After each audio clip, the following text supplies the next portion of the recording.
గోడ దూకేందుకు ఆ పార్టీనేత భావిస్తున్నారా? హస్తం పార్టీలో సరైన స్థానం లభించడం లేదని ఆయన మదన పడుతున్నారా? అందుకే ఆయన పక్కచూపులు చూస్తున్నారంటే అవుననే సమాధానం వినిపిస్తోంది. ఇంతకు ఎవరా నేత? ఆయన ఎందుకు పార్టీ మారాలి అనుకుంటున్నారు?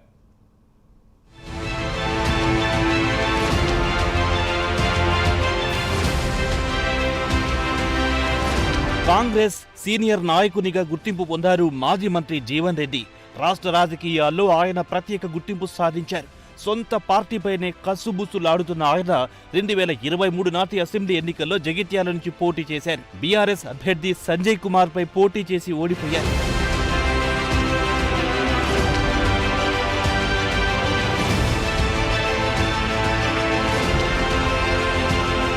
జీవన్ రెడ్డి ఓటమి చెందినా రాష్ట్రంలో కాంగ్రెస్ అధికారంలోకి వచ్చింది. బీఆర్ఎస్ నుంచి గెలిచిన సంజయ్ కుమార్ కాంగ్రెస్ లో చేరడంతో జీవన్ రెడ్డి ఆగ్రహానికి గురయ్యారు.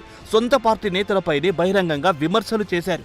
ఒక సమయంలో జీవన్ రెడ్డి పార్టీ మారుతారనే ప్రచారం ఊపందుకుంది. దీనికి స్పందించిన కాంగ్రెస్ అధిష్టానం శ్రీధర్ బాబుని రంగంలో దింపి జీవన్ రెడ్డిని బుజ్జగించింది. ఆయన్ని ఢిల్లీకి తీసుకెళ్లి హస్తిన పెద్దలతో మాట్లాడించింది.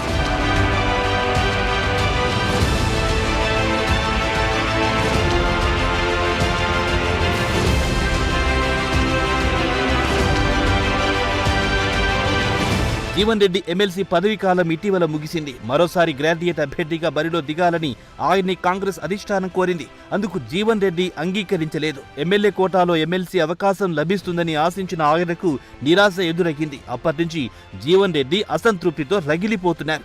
ఆయనకు పీసీసీ చీఫ్ పదవి లభిస్తుందనే ప్రచారం జరిగింది. చివరికి ఆ పదవి వేరే వ్యక్తికి వరించింది.